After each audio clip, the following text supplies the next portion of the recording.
day everyone, I hope you are well. My name is Nick on the ZXspectrum 48K and we're looking at a game called Moonbuggy, published by Anirog Software in 1983, written by Michael Fox. Game also came out for the Amstrad CPC and the Commodore 64, but it's based, as you probably already guessed, on the arcade game Moon Patrol by Irem in 1982. Basically, you control a buggy over a moon or planetary terrain. Then you are attacked by aliens and you must go right across the lunar surface to actually reach back to home base. So here I go. Whoops. Now keys are faster, slower, jump and shoot. Looks a bit weird first of all, so let's see how far I get. There's quite a lot of colours, nice mountains in the background. My favourite, this is very tricky. I don't seem to be able to go forward or backwards at all. No, it's just staying in the same place. What's going on there? So jump over the missiles, blow up tanks, blow up rocks and jump over craters. This game is feeling pretty tricky. My favourite version on the Spectrum of Moon Patrol, this is very difficult, this, is Moon Alert by Ocean in 1984. Now I hope I get a bit better now. This is quite frustrating, this game. Maybe it takes a few goes. There was a homebrew as well we reviewed. Check out that, called Moon Ranger by Gabriel Amor in 2018. Come on, Nick, let's do a bit better here. If I don't do very well, I will put a poke on for Infinite Lives. See if we can get right across the surface. Right, so let's get an idea. So blow up that rock, jump here, jump there. The merest of touches with the scenery. Looks like you're doomed. There's an alien up there going stuff. I think maybe the accelerate and slow down is just to avoid the shots from the alien above, which looks like some sort of Chinese font or something. Oh, this is getting pretty frustrating. Lives 1. If you had this one back in the day, let me know. As I say, Moon Alert for the win. Check out that review. Moonbuggy, very, very tricky indeedy. Right, we're on to the red scenery here. It looks like when you get to certain sections, the ground will change colour.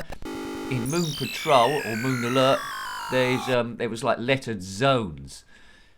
I'm going to find this a bit tough going, I think. Oh man, caravan. Graphics seemed okay, sound seemed okay, playability is a bit weak, but let's give it a few goes. These reviews not about expert gameplay. There would have been how you would have found the game on your first or second go, and would have been enough there for you to want to play it again. Now there is a certain level of addictiveness to it, although it is very, very tricky. It's slightly flickery from time to time. I like the way the wheels come off the vehicle if you get hit or fall down a hole. That's good animation on the wheels, I suppose. Let's go over that mime. You do have to be a little bit precise here. Good, right, avoided that thing. So maybe I'm getting gradually better. I'm getting used to the jump. You can jump right quite late over stuff. Well, let's just get a bit of time and this ain't going to work. And kaboom, I'm doomed. Lives in the top middle there too. I'm not impressed by that alien graphic. So basically the enemies are that Chinese letter hovering around the screen firing at us. Rocks, gaps in the flooring, and the occasional tank and landmines. That's it. Jumping the landmine seems to be a bit of a tricky thing. Got over that this time. So, as a kid, I would have thought, I want to get to the next stage to see what colour the ground's going to be. So the next one, this one is blue, no, red. Sorry, I can't even see colours now. Fire that. So you can fight. You've got an unlimited amount of missiles. I never played Moon Patrol at the arcade. I wish I had.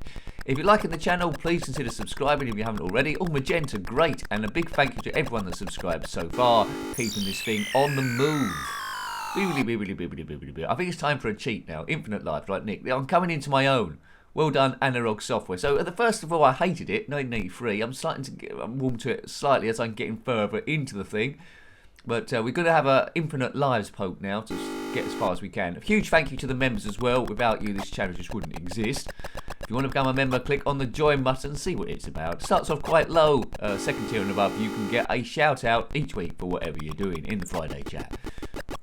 Right, hit that tank. Looks like the stuff that generates to kill you is complete and utter random. It's not getting gradually more difficult. It's just staying roughly the same.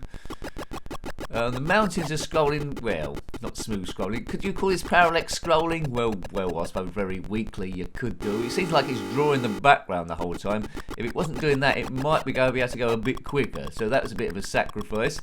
The alien is a bit, well, useless up the top there.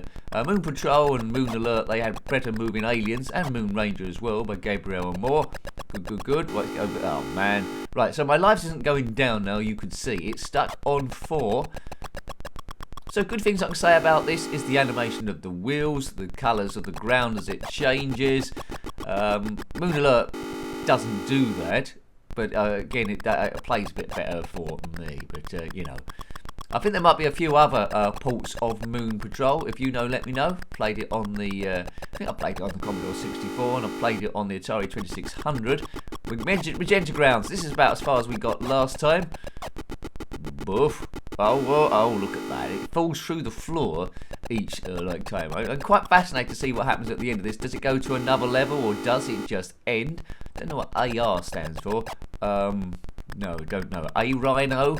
Probably something to do with the vehicle, I suppose. Unless it's Alien for ice cream, maybe. Right, magenta. What colour's going to be next? I'm going for, let's go for white. White sounds good.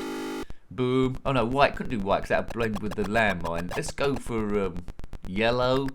Kaboom. Or cyan, perhaps. That'd be quite nice to see. So it does say, oh, it was yellow. So speed up and slow down doesn't change the position on the screen of your car. It's just good to try and avoid those bombs that drop down from the single alien. Doesn't look like there's any more than one alien each time, unless we go to a different level. That's impossible. Sometimes it's random stuff that's just impossible to jump, like a mine next to a crater. Yeah, had no chance there either. So it could be quite frustrating for a kid. But having said that, I might have given it a few goes back in the time because it's interesting enough. Boof. Right, okay. It's okay, I suppose. It's not brilliant, but it's okay. It's doing a lot of stuff. Oh, it white at the end, so it did go white. Hang on a minute. Right, so that's stage 1 done. And it's game over. Is that it? So that's the whole game, is it? Well, you know, it's blissfully short. But I don't know what's going on here. It's way too short. Why didn't it go to a stage 2 or something? Yeah, so it's quite a basic game. There's not a great deal there. I'll take the poke off then. We'll have a few proper goes, let's say. I wouldn't mind it as a cover disc. I wouldn't mind it as a budget game. I wouldn't like to pay full price for the thing. Say Moon Alert for the win, but that is just personal preference. That was 84. This was the year before that, so this got in first. Moonbuggy 1983, Anirog Software. Right, come on now. What have I learned? I've learned stuff about jumps. Oh, look at that. The back wheel caught that mine and was in Doomsville, baby. Ooh. Yeah, I presume this is a strange planet. It's probably the moon, isn't it, with it being called Moonbuggy. It's not really a buggy, is it, this thing? It's like a proper van, a proper car, like a proper RV. We're going on holiday on the moon. If you're owning an RV on holiday on some strange alien moon, then comment in the comment section below. Well done, you. Right, come, let's at least get to the red stuff. I didn't get to the red stuff. Oh, lives 1 now. I've got to the red stuff. In the red stuff. Oh, falling down a hole. Bit of a problem on the moon. Oh, I can't see. See, that's the problem now. A mine next to red, you just can't jump over the thing. I think I deserve one last go. Congratulations, you've reached the end. So, you know, I'm getting a bit addicted to it. Forgive my names here. It's my changing mood as I go from game to game. Right, last go. One last go. We might live stream this. I do not know. Maybe as one of the games at the start to get our eye in, perhaps. Written by Michael Fox. No relation to Michael J. Fox from the Back to the Future trilogy. Run for it, Marty! I don't think we're going to get this buggy up to 88 miles an hour. That is for sure. Boom, boom. Right, okay. He's got the timings. Yes. Right, let's get... Oh, that was a bit early, but I got away with it. Blow up that tank. It's a bit of a weird tank. It's smaller than the buggy. Oh, dear. Saw that accident coming a mile off. Is the mountain repeating itself? Keep an eye on that, if I can get far enough. It must be repeating. It can't be a different mountain. They could have got away with doing a rather basic mountain, like the first stage in Horace Goes Horace and the Spiders. That would have been acceptable to speed it up a bit. I think to improve it, speeding up and slowing down the car should have changed position on the screen. That would have made the game a lot better, I think. So then you could have controlled the distance of your jumps and stuff. And maybe the bits like this, which is impossible, try and get a bit of speed to go up. Oh, look, I jumped over it that time. See, this is impossible. Is it? Oh, I keep doing it impossible now. Oh, there we go. Yeah, a very tough game to do on the amount of lives that they give you, but having said that, it is quite a short adventure, so what do I know what I'm talking about? Good. Congratulations. Help me, please. Yeah, so, you know, it's all like, okay, it's got frustration in places, but the distance is doable, I presume, with enough practice if you random up the correct stuff. To fight against. You know, it's colourful enough, it would have pleased a kid to a degree. So I hope you liked having a look at that one. That was Moonbuggy on the ZXspectrum 48K, posed by Anirog Software in 1983, and of course written by Michael Fox. Got any comments about this game, similar games, or anything retro, then please put that below. You're always more than welcome. Until next time, take great care of yourself, and a very fond goodbye. Goodbye.